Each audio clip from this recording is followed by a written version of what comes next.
Price the Lord. Hallelujah. ಯೇಸುವೆ ಸ್ತೋತ್ರ, ಯೇಸುವೆ ವಂದನೆ, ಯೇಸುವೆ ಆರಾಧನೆ, ಯೇಸುವೆ ಮಹಿಮೆ. ಹೇಗಿದ್ದೀರಾ ಪ್ರಿಯರೇ? ಚೆನ್ನಾಗಿದ್ದೀರಾ ಅಂತ ನಂಬ್ತೀನಿ. ಯೇಸು ನಾಮದಲ್ಲಿ ನೀವು ನನಗಾಗಿ ಪ್ರಾರ್ಥಿಸುವಾಗ, ನಾನು ನಿಮಗಾಗಿ ಪ್ರಾರ್ಥಿಸುವಾಗ ಪರಸ್ಪರ ನಾವು ಚೆನ್ನಾಗಿರ್ತೀವಿ. ಏಕೆಂದರೆ ನಮ್ಮ ದೇವರು, ನಮ್ಮ ಒಡೆಯರು, ನಮ್ಮ ಸರ್ವೇಶ್ವರರು, ನಮ್ಮ ಸರ್ವಶಕ್ತರು, ನಮ್ಮನ್ನು ಸೃಷ್ಟಿ ಮಾಡಿದ ದೇವರು ನಮ್ಮ ಪ್ರಭು ಯೇಸು ಮಾತ್ರನೇ. ಪ್ರಿಯರೇ, ಯೋಹಾನ ಶುಭ ಸಂದೇಶ 16ನೇ ಅಧ್ಯಾಯ 22ನೇ ವಾಕ್ಯ ಹೇಳುತ್ತೆ, ನಿಮಗೀಗ ದುಃಖವಿದೆ, ಮರಳಿ ನಾನು ನಿಮ್ಮನ್ನು ನೋಡುವಾಗ ನಿಮ್ಮ ದುಃಖವೆಲ್ಲ ಹೋಗಿ ನಿಮಗೆ ಸಂತೋಷ ಬರುವುದು. ಆ ಸಂತೋಷವನ್ನು, ಆ ಹರ್ಷವನ್ನು ಯಾರು ನಿಮ್ಮಿಂದ ಕಿತ್ತುಕೊಳ್ಳಕ್ಕಾಗಲ್ಲ. Praise the Lord. Hallelujah, hallelujah. Yesu ಹೇಳ್ತಾರೆ, ನಿಮಗೀಗ ದುಃಖ ಇದೆ. ನೀವೀಗ ತುಂಬ ಸಲ ಕಣ್ಣೀರಾಗ್ತಾ ಇದ್ದೀವಿ. ಸಾಲದ ಬಾಧೆ, ಇಕ್ಕಟ್ಟಿನ ಪರಿಸ್ಥಿತಿ, ನಿಂದೆ, ಅಪಮಾನ, ಟೆನ್ಷನ್ಸ್, ಅನೇಕ ರೋಗಗಳು, ಅನೇಕ ದುಃಖಗಳು, ಅನೇಕ ವಿಷಯಗಳಿಂದ ನಾವು ದುಃಖ ಪಡ್ತಾ ಇದ್ದೀವಿ, ಕಣ್ಣೀರಾಗ್ತಾ ಇದ್ದೀವಿ, ಸೋತು ಹೋಗ್ತಾ ಇದ್ದೀವಿ, ಕುಗ್ಗಿ ಹೋಗ್ತಾ ಇದ್ದೀವಿ, ಕುಸಿದು ಹೋಗ್ತಾ ಇದ್ದೀವಿ. ಅಯ್ಯೋ ನನಗೆ ಯಾರಿಲ್ಲಲ್ಲ ಅಂತ ಮರಿ ಇಡ್ತಾ ಇದ್ದೀವಿ. ಆದರೆ ಯೇಸು ಹೇಳ್ತಾ ಇದ್ದಾರೆ, ನೀನು ಭಯಪಡಬೇಡ ಮಗನೇ, ಮಗಳೇ, ನೀನು ಹೆದರಬೇಡ. ನಾನು ನಿನ್ನನ್ನು ಮರಳಿ ನೋಡುವಾಗ. ಯಾವಾಗ ಯೇಸು ನಮ್ಮನ್ನು ಮರಳಿ ನೋಡೋದು? ನಾವು ಯೇಸುವಿನಿಂದ ದೂರ ಹೋಗಿರ್ತೀವಿ. ಯಾವಾಗ ಯೇಸುವಿನ ಬಳಿ ನಾವು ಬರ್ತೀವಿ, ಆಗ ಯೇಸು ನಮ್ಮನ್ನು ನೋಡ್ತಾರೆ. ಯಾವಾಗಲೂ ಯೇಸುವಿನ ಕಣ್ಣು ನಮ್ಮನ್ನು ಹಿಂಬಾಲಿಸ್ತಾ ಇರ್ತದೆ. ಸಾವಿರ ಸಾವಿರ ಸೂರ್ಯನ ಪ್ರಕಾಶಕ್ಕಿಂತ ಶಾರ್ಪ್ ಆದ ಯೇಸುವಿನ ಕಣ್ಣುಗಳು ಯಾವಾಗಲೂ ನಮ್ಮನ್ನು ಹಿಂಬಾಲಿಸ್ತಾ ಇರ್ತದೆ. ಆದರೆ ನಾವು ಯೇಸುವನ್ನು ಬಿಟ್ಟು ದೂರ ಹೋಗಿರ್ತೀವಿ. ಓಕೆ, ಪರಾತ್ಪರ ಪ್ರಭುವಿನ ಮೊರೆ ಹೋಗಿರುವವನು ಸರ್ವಶಕ್ತನ ಆಶ್ರಯದಲ್ಲಿ ಸುರಕ್ಷಿತನಾಗಿರುವನು.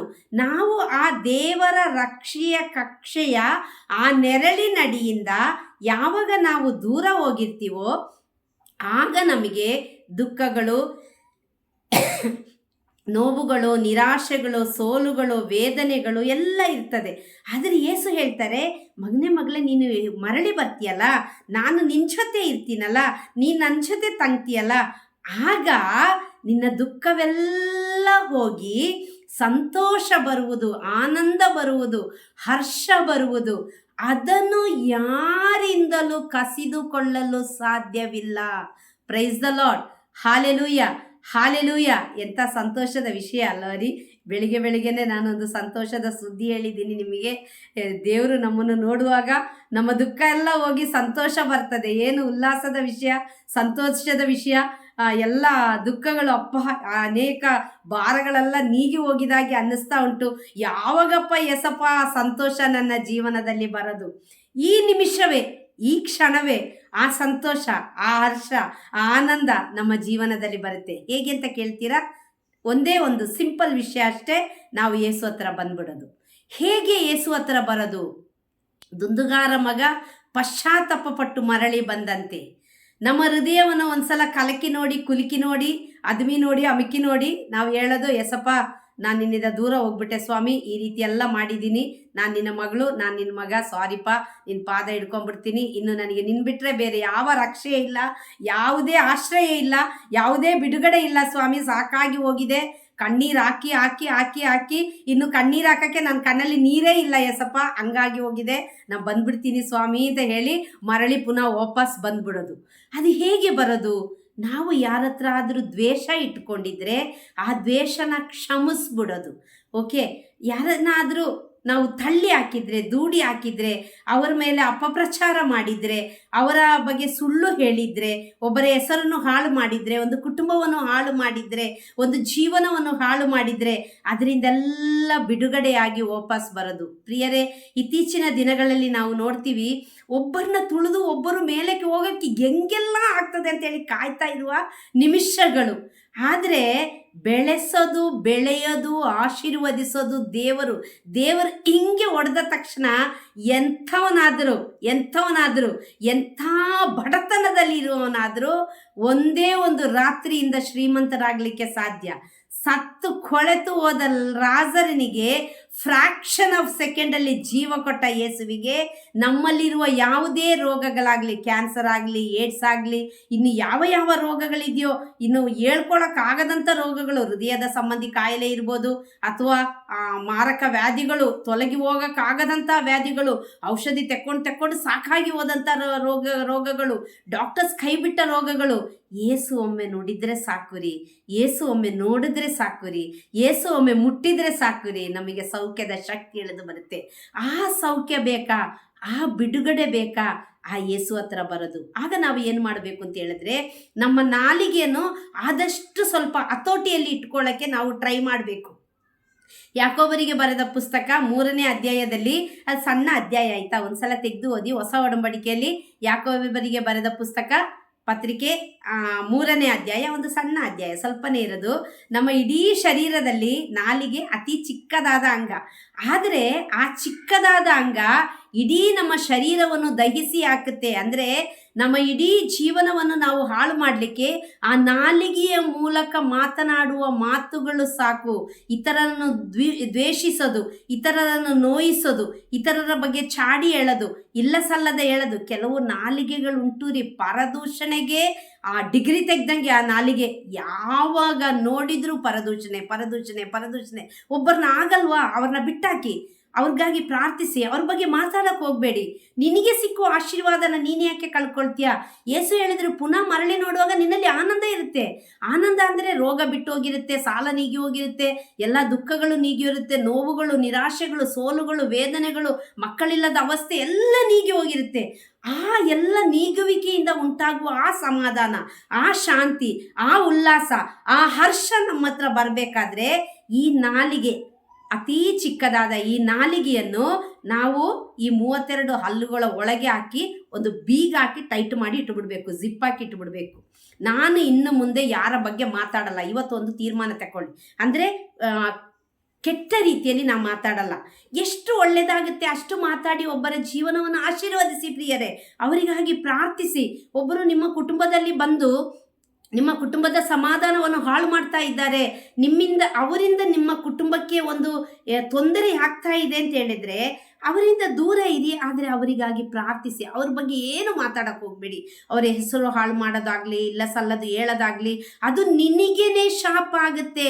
ನ್ಯೂಟನ್ನ 3rd ಲಾ ಇದೆ, ನ್ಯೂಟನ್ನ 3ನೇ ನಿಯಮ. ನೀನು ಏನು ಚೆಂಡನ್ನು ಮೇಲಕ್ಕೆ ಎಸಿತ್ಯೋ, ಎಷ್ಟು ಫೋರ್ಸಾಗಿ ಎಸಿತ್ಯೋ ಅಷ್ಟೇ ಫೋರ್ಸಲ್ಲಿ ಅದು ವಾಪಸ್ ಬಂದು ನಿನ್ನ ಕೈಗೆ ಬರುತ್ತೆ. ಅದೇ ರೀತಿಯಲ್ಲಿ ಟಿಟ್ ಫಾರ್ ಟ್ಯಾಟ್. ಏನು ನೀನು ಎಲ್ಲ ಆ್ಯಕ್ಷನಿಗೊಂದು ರಿಯಾಕ್ಷನ್ ಇದೆ. ನೀನು ಇನ್ನೊಬ್ಬರ ಮನೆಯನ್ನು ಹಾಳು ಮಾಡುವಾಗ, ಇನ್ನೊಬ್ಬರ ಹೆಸರನ್ನು ಹಾಳು ಮಾಡುವಾಗ, ಇನ್ನೊಬ್ಬರ ಬಗ್ಗೆ ಇಲ್ಲ ಸಲ್ಲದು ಹೇಳುವಾಗ, ನಿನ್ನ ನಾಲಿಗೆಯಿಂದ ನೀನು ಇನ್ನೊಬ್ಬರ ಜೀವನವನ್ನು ಹಾಳು ಮಾಡಿ ಅವರಿಗೆ ಗುಂಡಿ ತೋಡಿ ಇಡುವಾಗ ನಿನಗಾಗಿ ನಿನ್ನ ಮನೆ ಹತ್ರ ಒಂದು ಗುಂಡಿ ರೆಡಿಯಾಗಿರುತ್ತೆ. ಅದು ನೆನೆಸ್ಕೋಬೇಕು, ನನಗಾಗಿ ನಿನಗಾಗಿ. ಓಕೆ, ಅದಕ್ಕೆ ನಾವು ಫಸ್ಟ್ ಏನು ಮಾಡಬೇಕು ಅಂತ ಹೇಳಿದ್ರೆ, ನಮ್ಮ ನಾಲಿಗೆಗೆ ಒಂದು ಜಿಪ್ ಹಾಕಿ ಇಟ್ಟುಬಿಡೋದು.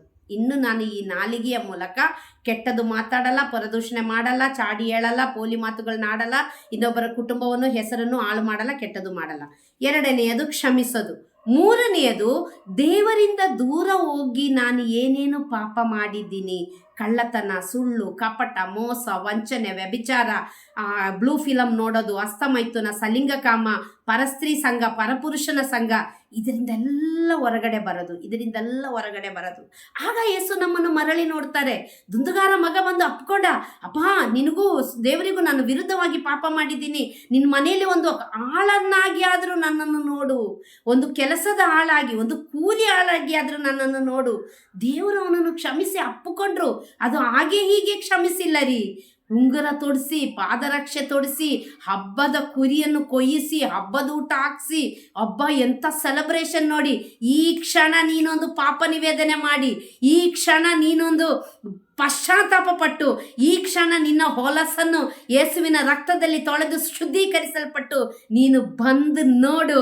ನಿನ್ನ ಜೀವನದಲ್ಲಿ ಆಗುವ ಅದ್ಭುತವನ್ನು ನೀನು ಕಾಣಬೇಕಾದ್ರೆ ಇವತ್ತಿನ ನಿನ್ನ ಡೈರಿಯಲ್ಲಿ ಡೇಟ್ ಹಾಕಿ, ನಿನ್ನ ಈ ಸಮಯ ಹಿಡಿದು ನೀನು ಬರೆದಿಡು. ನೀನು ಯೇಸು ಹತ್ರ ಕಂಪ್ಲೀಟ್ ಆಗಿ ಬಂದು ನೋಡು. ಅರ್ಧ ಲೋಕ ಅರ್ಧ ಯೇಸು ಅಲ್ಲ, ಅರ್ಧ ಪಾಪ ಅರ್ಧ ಯೇಸು ಅಲ್ಲ. ಎಲ್ಲವನ್ನು ಬಿಟ್ಟು ನನಗೆ ಕೆಟ್ಟದಾಗಿರೋದು ಏನು ಬೇಡ, ನನಗೆ ನನ್ನ ಯೇಸು ಸಾಕು, ನನ್ನ ಯೇಸುವಿನಿಂದ ನಾನು ಓಡ್ತೀನಿ.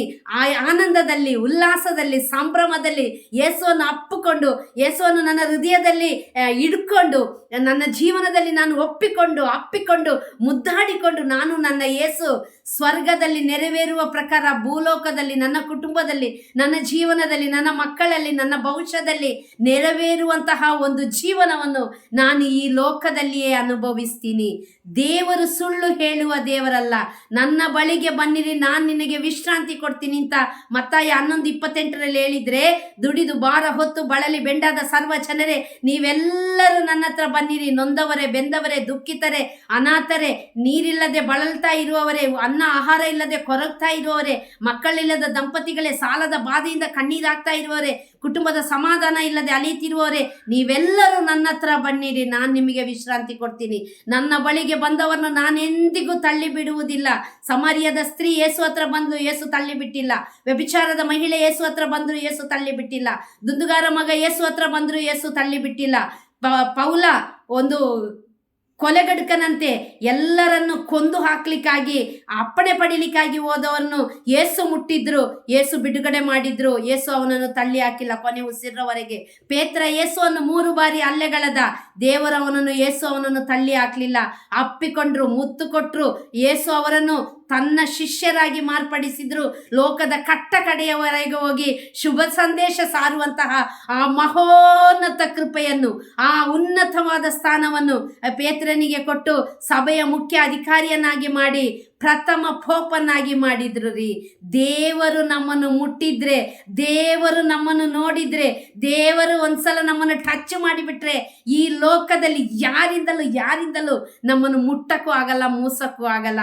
ಯಾವ ಮನುಷ್ಯ ಕೊಟ್ಟರು ನಮಗೆ ಅಲ್ಪಾರಿ, ಯೇಸು ಕೊಟ್ಟರೆ ನಮಗೆ ಅಧಿಕಾರಿ. ಅದು ಆಸ್ತಿ ಇರ್ಬೋದು, ಅದು ಅಂತಸ್ತಿ ಇರ್ಬೋದು, ಅದು ಆನಂದ ಇರ್ಬೋದು, ಅದು ಸೌಖ್ಯ ಇರ್ಬೋದು. ಯೇಸು ಕೊಟ್ಟರೆ ಬಿಡುಗಡೆ, ಯೇಸು ಕೊಟ್ಟರೆ ಆನಂದ, ಯೇಸು ಕೊಟ್ಟರೆ ಉಲ್ಲಾಸ, ಯೇಸು ಕೊಟ್ಟರೆ ಸಂಭ್ರಮ, ಯೇಸು ಕೊಟ್ಟರೆ ಸರ್ವಸ್ವ. ಯೇಸು ಕೊಟ್ಟರೆ ಸರ್ವಸ್ವ. ಆ ಮಹೋನ್ನತವಾದ ಉನ್ನತವಾದ ಆ ಆನಂದ, ಆ ಯಾವಾಗಲೂ ನಿರಂತರವಾಗಿ ಇರಬೇಕಾದ ಆನಂದ, ಹರ್ಷ, ಉಲ್ಲಾಸ ನಿನ್ನ ಜೀವನದಲ್ಲಿ ಬೇಕಾದರೆ ಈ ಕ್ಷಣ ನೀನು ತೀರ್ಮಾನ ಮಾಡು, ಏಸಪ್ಪ ನಿನ್ನ ಮಗನಾಗಿ ನಾ ಬಂದುಬಿಟ್ಟೆ ಸ್ವಾಮಿ, ಕೆಟ್ಟದ್ದು ನನಗೆ ಬೇಡ ಏಸಪ್ಪ, ನಾನು ನಿನ್ನ ಹತ್ರ ಬಂದ್ಬಿಟ್ಟೆ ಸ್ವಾಮಿ, ನಿನ್ನ ಅಂಗೈಯಲ್ಲಿ ನನ್ನನ್ನು ಚಿತ್ರಿಸಿಕೋ ಯೇಸುವೆ, ನನ್ನನ್ನು ಕಣ್ಮಣಿಯಂತೆ ಕಾಪಾಡು ಸ್ವಾಮಿ, ನಿನ್ನ ತ್ರಾಣವುಳ್ಳ ಹಸ್ತದ ಕೆಳಗೆ ನನ್ನನ್ನೇ ನಾನು ತಗ್ಗಿಸಿಕೊಂಡಿರ್ತೀನಿ. ಇದೋ ಸ್ವಾಮಿ ಯೇಸುವೆ, ಇಹಲೋಕದ ಎಲ್ಲ ಚಿಂತಾಭಾರಗಳನ್ನು ನಿನಗೆ ವಹಿಸಿಕೊಟ್ಟಿದ್ದೀನಿ, ನೀನು ಒತ್ತುಕೋ ಯೇಸುವೆ. ನಾನು ಫ್ರೀಯಾದ ಮಗಳು ಸ್ವಾಮಿ, ನಾನು ಫ್ರೀಯಾದ ಮಗನು ಯೇಸುವೆ. ನನ್ನ ಕುಟುಂಬದ ಇಡೀ ಜವಾಬ್ದಾರಿಯನ್ನು ನೀನು ಒತ್ತುಕೋ. ನಿನ್ನ ಪಕ್ಕೆಲುಬುಗಳಲ್ಲಿ ನಾನು ಆಶ್ರಯ ಪಡೆದುಕೊಂಡು, ನಾನು ಆನಂದದಿಂದ, ಉಲ್ಲಾಸದಿಂದ, ನಾನು ಸವಿಗಾನಗಳನ್ನು ಹಾಡುತ್ತಾ, ಹರ್ಷೋದ್ಗಾರದಿಂದ ನಾನು ಕೀರ್ತನೆಗಳನ್ನು ಹಾಡುತ್ತಾ ನನ್ನ ಯೇಸುವಿನಲ್ಲಿ ನಾನು ಕುಣಿದಾಡುತ್ತೇನೆ. ಈ ನಿಮಿಷ ವಾಗ್ದಾನ ಮಾಡು, ಯೇಸುವಿನ ಹತ್ರ ವಾಗ್ದಾನ ಮಾಡು. ವಾಪಸ್ ಬಾ, ನೀನು ತಿರುಗಿ ಬಾ. ನೀನು ಯೇಸು ನಿನ್ನನ್ನು ಯಾವ ರೀತಿಯಲ್ಲಿ ಉನ್ನತ ಸ್ಥಾನಕ್ಕೆ ಏರಿಸ್ತಾರೆ ಅಂತ ನೀನು ನೋಡು. ನಾನು ನನ್ನ ಈ ಸುವಾರ್ತೆಯ ಈ ಒಂದು 10-11 ವರ್ಷದಲ್ಲಿ ನಾನು ತುಂಬ ಅದ್ಭುತಗಳನ್ನು ನನ್ನ ಜೀವನದಲ್ಲಿ ಅನುಭವಿಸಿದ್ದೀನಿ. ನಾನು ಅನೇಕರ ಜೀವನದಲ್ಲಿಯೂ ನಾನು ಅನುಭವಿಸೋದನ್ನು ನಾನು ನೋಡಿದ್ದೀನಿ. ತುಂಬ ಮಂದಿ ನನ್ನ ಹತ್ರ ಹೇಳೋದಿದೆ. ಕೆಲವು ಧ್ಯಾನಕೂಟಗಳಲ್ಲಿ ನಾನು ಕೇಳ್ತೀನಿ, ಪ್ರೊಲೈಫ್ ಟಾಕ್ ಕೊಡುವಾಗ, ಎಷ್ಟು ಮಂದಿ ಧ್ಯಾನಕೂಟಕ್ಕೆ ಹೋಗಿ ಕುಡಿತದ ಚಟವನ್ನೆಲ್ಲ ಬಿಟ್ಟುಬಿಟ್ರಿ? ತುಂಬ ಮಂದಿ ಎದ್ದು ನಿಲ್ತಾರೆ, 15 ವರ್ಷ ಆಯಿತು, 20 ವರ್ಷ ಆಯಿತು, ಮತ್ತೆ ತಿರುಗಿ ನೋಡಲಿಲ್ಲ. ಏನು ಮಾಡ್ತಾ ಇದ್ರಿ? ಅದಾದಮೇಲೆ ನಾನು ಯೇಸುವಿಗೆ ನನ್ನನ್ನೇ ಮುಡಿಪಾಗಿಟ್ಟಿದ್ದೀನಿ. ಹಾಗೆ ಸರೆಂಡರ್ ಮಾಡಿ ಕಣ್ಣುಗಳನ್ನ ಮುಚ್ಚಿ ಎದೆ ಮೇಲೆ ಕೈ ಇಟ್ಟು ಆನಂದ, ಉಲ್ಲಾಸ, ಸಂಭ್ರಮ, ಸಂತೋಷದಲ್ಲಿ ಜೀವಿಸುವ ಜೀವನ ನಂದು ನಿಂದು ಆಗಲಿ ಅಂತೇಳಿ ಒಂದೊಂದು ಕ್ಷಣವು ಪ್ರಾರ್ಥಿಸುವಾಗ ನಾವೆಲ್ಲರೂ ಸೇರಿ ಕಣ್ಣುಗಳನ್ನ ಮುಚ್ಚಿ ಎದೆ ಮೇಲೆ ಕೈ ಇಟ್ಟು ಪ್ರಾರ್ಥಿಸುವ. ಸ್ತೋತ್ರ ಯೇಸುವೆ, ವಂದನೆ ಯೇಸುವೆ, ಆರಾಧನೆ ಸ್ವಾಮಿ. ಈ ವಿಡಿಯೋವನ್ನು ವೀಕ್ಷಿಸುತ್ತಿರುವ ಸರ್ವ ಮಕ್ಕಳನ್ನು ಮುಟ್ಟಿ ಅನುಗ್ರಹಿಸಿ ಆಶೀರ್ವದಿಸುವುದಕ್ಕಾಗಿ ಸ್ತೋತ್ರ. ಪರಲೋಕದ ದ್ವಾರ ತೆರೆದು ಅದುಮಿ ಕುಲುಕಿ ಪರಲೋಕದ ಶಕ್ತಿಯಿಂದ ತುಂಬಿಸಿ, ವರಗಳಿಂದ, ಫಲಗಳಿಂದ, ಕೃಪಾವರಗಳಿಂದ, ಆನಂದ, ಆರೋಗ್ಯ, ಅಭಿಷೇಕ, ಆದಾಯ, ಐಶ್ವರ್ಯ, ಆಯುಷ, ಜಯದ ಆತ್ಮರಿಂದ ತುಂಬಿಸುವುದಕ್ಕಾಗಿ ಸ್ತೋತ್ರ ಯೇಸುವೆ. ಬಿಡುಗಡೆ ಮಾಡುವುದಕ್ಕಾಗಿ ಸ್ತೋತ್ರ ಯೇಸುವೆ. ಬೇಡುವುದಕ್ಕಿಂತಲೂ ಕೇಳುವುದಕ್ಕಿಂತಲೂ ಮಿಗಿಲಾಗಿ ಕೊಡುವ ದೇವನೇ, ಈ ವಿಡಿಯೋ ವೀಕ್ಷಿಸುವ ಸರ್ವ ಮಕ್ಕಳು ಯಾರೆಲ್ಲ ಶೇರ್ ಮಾಡ್ತಾರೆ ಅವರೆಲ್ಲರೂ ಆಶೀರ್ವಾದದ ಮಕ್ಕಳಾಗಲಿ ಸ್ವಾಮಿ. ನಿಮ್ಮ ಕರುಣೆಯಿಂದ ತುಂಬಿಕೊಳ್ಳುವುದಕ್ಕಾಗಿ ಸ್ತೋತ್ರ ಯೇಸುವೆ. ಯೇಸುವೆ. ಯಾರನ್ನು ನೀವು ತಳ್ಳದೆ ದೂಡದೆ ರಕ್ಷಿಸಿ ಕಾಪಾಡಿ ಸೌಖ್ಯ ಶಾಂತಿ ನೆಮ್ಮದಿ ಕೊಟ್ಟು ಬಿಡುಗಡೆ ಮಾಡಿ ಹರ್ಷದಿಂದ ಜೀವಿಸುವ ಜೀವನ ನೀಡುವುದಕ್ಕಾಗಿ ಸ್ತೋತ್ರ. ಅಮ್ಮ ಮಾತೆಯ ಸರ್ವ ಮಕ್ಕಳನ್ನು ಸಮರ್ಪಿಸುತ್ತಾ ಈ ವೇಳೆಯಲ್ಲಿ ಯಾರಿಗೆಲ್ಲ ನಮ್ಮ ಪ್ರಾರ್ಥನೆ ಅವಶ್ಯಕತೆ ಇದೆಯೋ ಅವರೆಲ್ಲರ ಆಶೀರ್ವಾದಕ್ಕಾಗಿ ಪ್ರಾರ್ಥಿಸಿರಿ ತಾಯಿಯೇ. ತಂದೆಯಾದ ದೇವನೇ, ಯೇಸು ನಾಮದಲ್ಲಿ ಬೇಡಿದ್ದೇವೆ, ಬೇಡಿದನ್ನು ಹೊಂದಿಕೊಂಡಿದ್ದೇವೆ ಎಂದು ವಿಶ್ವಾಸಿಸ್ತೇವೆ ನಮ್ಮ ಜೀವವುಳ್ಳ ತಂದೆಯೇ. Amen, amen, amen. Praise the Lord. Hallelujah. ನಿಮ್ಮ ಸಹೋದರಿ ಮಂಜುಳಾ ಜಾಯ್, ಪ್ರೊಲೈಫರ್.